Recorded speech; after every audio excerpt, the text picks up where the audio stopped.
살아오신 삶이 다이나믹하신 것 같아요. 근데 그만큼 힘들었어요. 다이나믹한 만큼.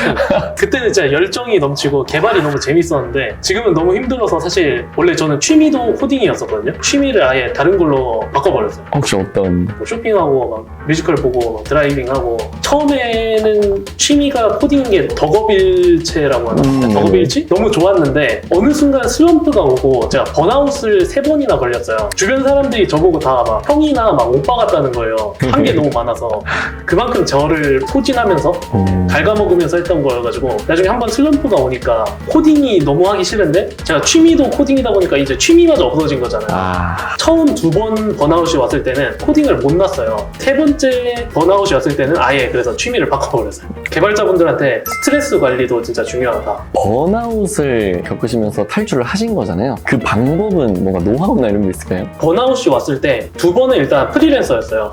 그러면 일을 안 하면 돼요. 뭐 한 달, 2달 쉬다 보면 몸이 또 근질근질한 때가 오거든요.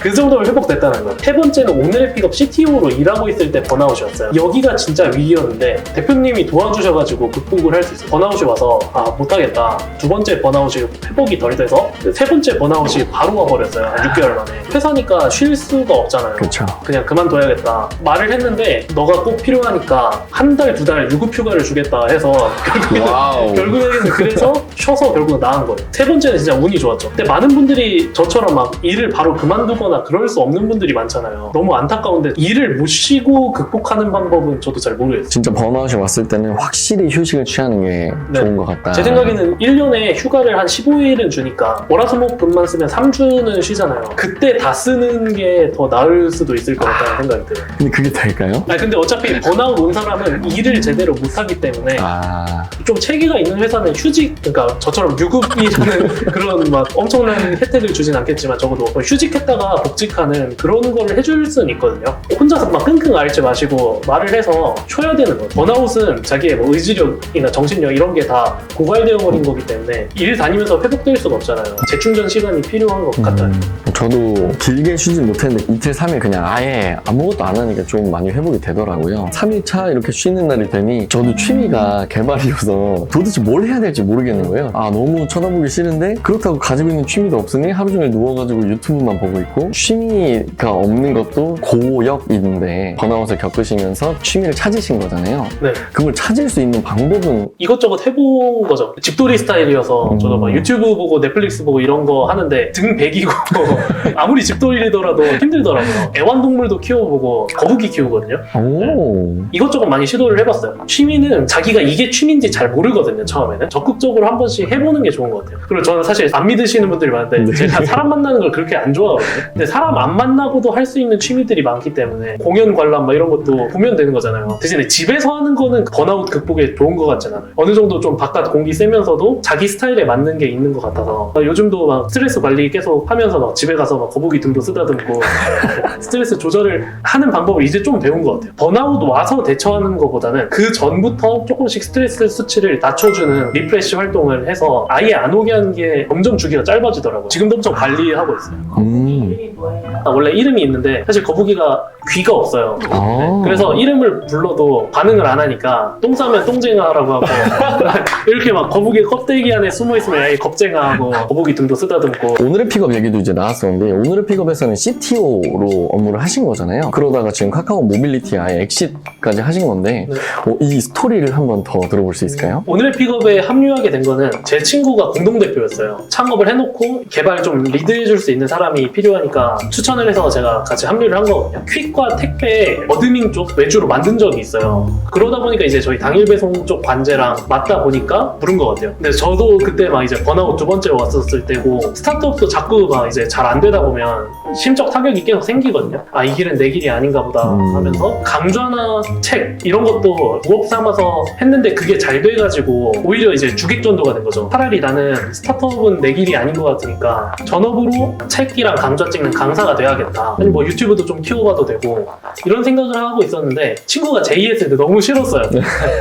우리가 뭐 돈 크게 벌자고 하자는 게 아니라 고등학교 친구인데 같이 한번 해보면 재밌지 않겠냐. 그 말이 저를 움직였던 거예요. 스타트업에서 막 돈 엄청 막 태산같이 벌자 했으면 아무리 해도 안 돼.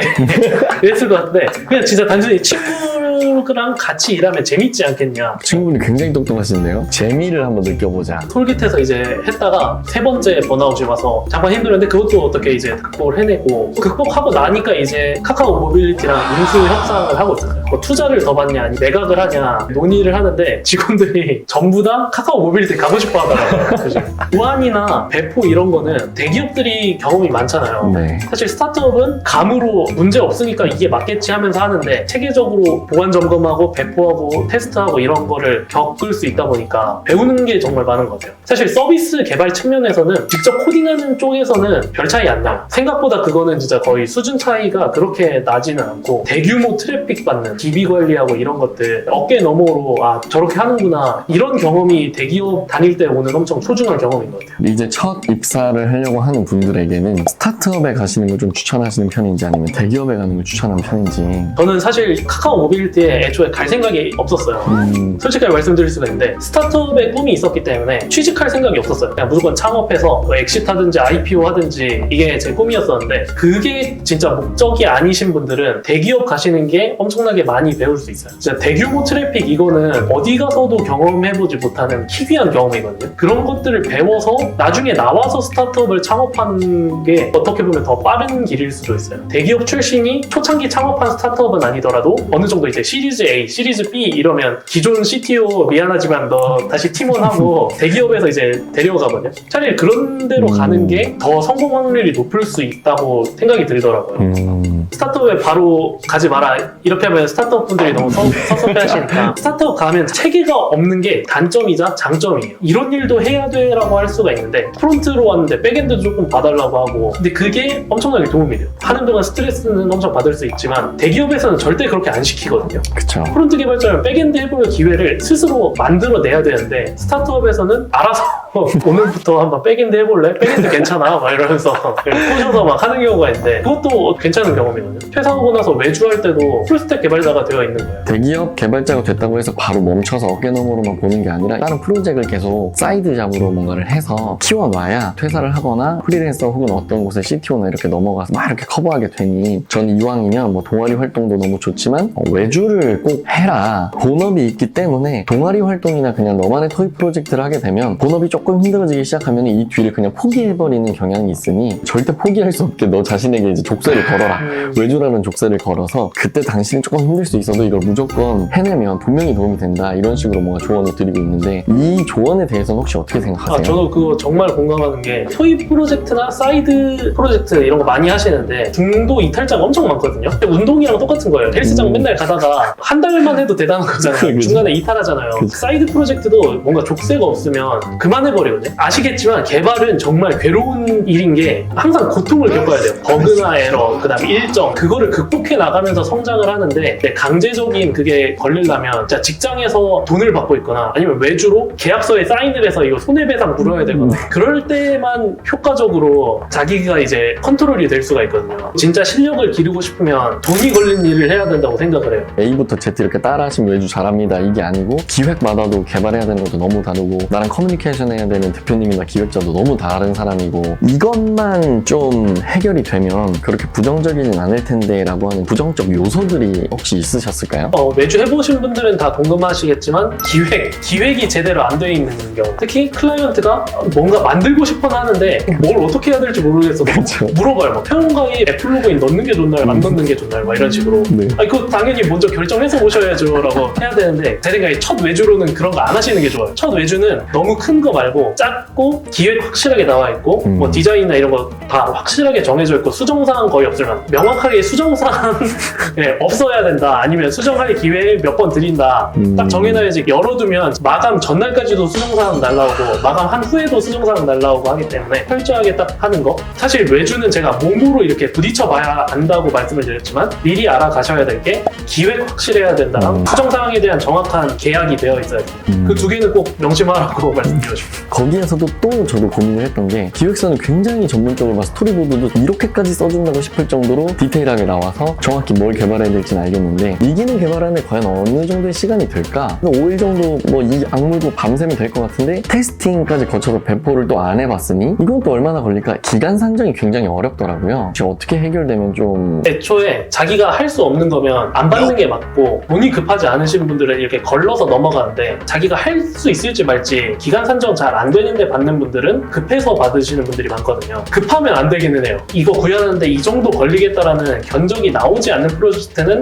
접근 안 하는 게 좋긴 합니다. 자기도 자기가 얼마나 걸릴지 모르는데 클라이언트한테 이거 뭐 2달이면 할 수 있어요 이렇게 말하는 건 사실 거짓말이거든요. 네네. 돈이 걸린 계약의 문제이기 때문에 무턱대고 막 이렇게 무리하게 받다 보면 결국에는 그 계약 위반으로 이제 토해내는 그런 거에 이제 한번 맞닥뜨리게 되면 다시는 안 하시겠지만 보통 한 번씩은 트러블, 일정 네. 같은 트러블이 겪게 되는 것 같아요. 어떻게 피해갈 수 있는 건 아니고 한 번쯤은 겪어봐야 되는 것 같아요. 어떤 기능이 며칠 안에 할 수 있을지 판단이 잘 안 되는데 그래도 일단 한 번 해보긴 해야 판단이 되잖아요. 그러니까 처음에는 일단 처음에는 이제 망하는 거죠. 네, 그거 이거 한 달 만에 할 수 있을 것 같은데 했는데 실제로 막 2달 걸려서 막 엄청 욕먹고 눈치 보고 막 돈 이제 조금 돌려주고 그때 한 번 호되게 당하고 그 다음부터는 이 기능은 2달인데 더 넉넉 잡아서 3달은 해야겠다. 견적이 나오니까 시행착오 같은 거죠. 그래서 이게 외주는 오히려 초보들이 잘 못 따는 것 같아요. 그냥 한 번씩 다 해본 베테랑들은 딱 보면 이거는 며칠짜리다 이렇게 나오는데 그 베테랑들을 이기려고 처음 하는 사람들이 무리해가지고 돈 싸게 기간 싸게 했다가 베테랑이 왜 그 정도 요구하는지 뼈저리게 느꼈다 이런 경우가 많아서 이 외주라고 하는 게 개발이라고 하는 게 엄청 새로운 기술을 창조해내는 게 아니라 몇 번 프로젝트를 하다 보면 비슷한 개발들을 반복하기 때문에 처음에는 정말 너무 막막하고 막 넘어져도 보고 그냥 가져와서 쓰는 거에 끝나는 게 아니라 내가 짰던 소스를 왜 이렇게 짰을까를 또 한 번 느끼게 되면서 유지보수 코드가 나오려면 날 위해서라도 이렇게 짜야겠구나 이런 감이 잡히는 것 같아서 이거를 백엔드 개발자 로드맵에 녹인다면 어떤 시점에 좀 얘기해 주는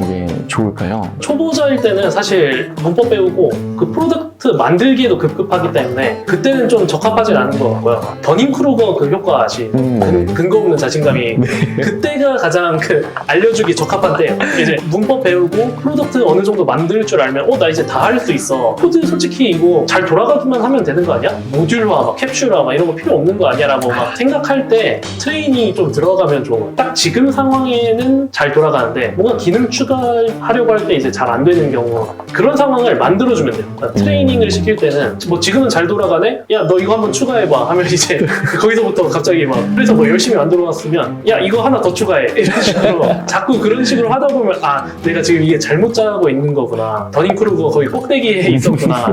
이걸 알 수가 있거든요. 어느 정도 자신감이 생겼을 때 한번 좀 확 꺾어주는 게 좀 필요해요. 당신은 외주를 새로운 걸 계속 받기보단 기존에 했던 외주를 최소 3번 이상 해보려고 노력해보세요. 이렇게 되면 좀 뭔가를 얻을 수 있을 것 같네요. 같은 로그인이더라도 다 똑같지가 않잖아요. 어떤 거는 뭐 카카오 로그인이 빠져있고 어떤 거는 뭐 구글, 페이스북 로그인이 들어가 있을 수도 있고 그럴 때마다 막 if문으로 막 계속 뭐 하나 추가하고 하나는 빼고 이러기보다는 이것도 하다 보면 딱 뭔가 느낌이 오죠. 이거는 if 이렇게 할 게 아니라 옵션만 딱 넣으면 알아서 되게끔 미리 만들어 놓을 수 있지 않을까 막 이런 스스로 체감하는 때가 오기 때문에 그럴 때 이제 다양한 거 여러 개를 한번 해보면 좋을 것 같아요. 백엔드 디벨로퍼 로드맵이 나온 사이트가 굉장히 유명하잖아요. 지금 제가 다룬 게 버전 컨트롤 Git 여기까지 진행을 했었거든요. 이거를 제가 보면서 이 정보만을 그냥 나열하기보다는 이대로 흘러가는 것만이 답이 아니라고도 느껴지고 있는데 그냥 이대로 설명을 하면 많은 분들이 감을 잡을 수 있을지 아니면 제로초님이 생각하시기에 이런 식으로 스텝을 밟아가는 게 정말 도움이 많이 될 것 같다. 제 생각에는 저 로드맵이 사실 얼추 맞아요. 근데 저 로드맵을 안 보여주는 게 좋을 것 같아요. 저걸 보면 너무 부담스러워하거든요. 지금 제 입장에서 신기하게 저거 다 했어요. 그러니까 노란 부분들은 다 했거든요. 초보자들한테는 너무 부담일 수 있기 때문에 차라리 이걸 보여주지 말고 필요성을 좀 알려주시는 방향으로 저도 필요하지 않으면 안 배워요. 저기 백엔드 로드맵에 적혀 있더라도 배워야 될 것 같다라고 생각이 되는 부분은 필요성을 좀 설명해 주는 게 좋아서 1단계는 뭐 간단한 서버 만들기, 두 번째는 뭐 라우터 만들기 하는데 라우터가 왜 필요한지 하나씩 필요성을 하면서 해야 이제 사람들이 이래서 이렇구나 하지 저거 그냥 바로 보여주면 다 그만두고 네. 나 개발은 내 길이 아니구나 하고 떠나겠죠. 설명을 잘 풀어줘야 될 것 같아요. 최대한 스토리 혹은 시나리오를 녹여서 이걸 왜 배워야 되는지를 좀 공감해서 배우게 해야 된다. 필요성이 정말 중요하다고 생각합니다. 근데 역시 강의랑 막 책이랑 이런 걸 많이 쓰셔서 그런지 어떤 식으로 알려줘야 이 독자분들 읽게 만든다, 꼭 알고 싶게 만든다 이런 팁을 확실히 주신 것 같아요. 책을 써보긴 했지만 좀 그런 부분들이 아주 약한 것 같은데 긴 시간 동안 인터뷰해서 너무 감사드리고 꿀팁까지도 이렇게 직접적으로 알려서 진짜 감사드립니다. 오늘 인터뷰하신 소감 소감 한번 듣고 마무리해보겠습니다. 오늘 이제 제 스토리랑 처음부터 끝까지 거의 다 풀어왔던 것 같아요. 네. 한 번에 처음부터 끝까지 말한 건 처음이라서 너무 재밌었고요. 좀 꿀팁 같은 거 더 전달해 드릴 수 있을 것 같은데 좀 정리가 덜 된 것 같아서 그 점은 좀 아쉬웠어요. 제가 더 전해드릴 만한 팁이 더 많았을 텐데 또 인터뷰다 보니까 기억 안 나는 게 많아서 그런 점 좀 아쉬웠는데 전반적으로 너무 재밌었습니다. 놓칠 수 없습니다. 다음에 또 꿀팁을 얻으러 찾아뵈도 될까요? 네. 제리가 만나러 갑니다. 제로초님을 만나뵈었는데요. 오늘 영상 여기까지 하도록 하겠습니다. 감사합니다. 감사합니다. 고맙습니다.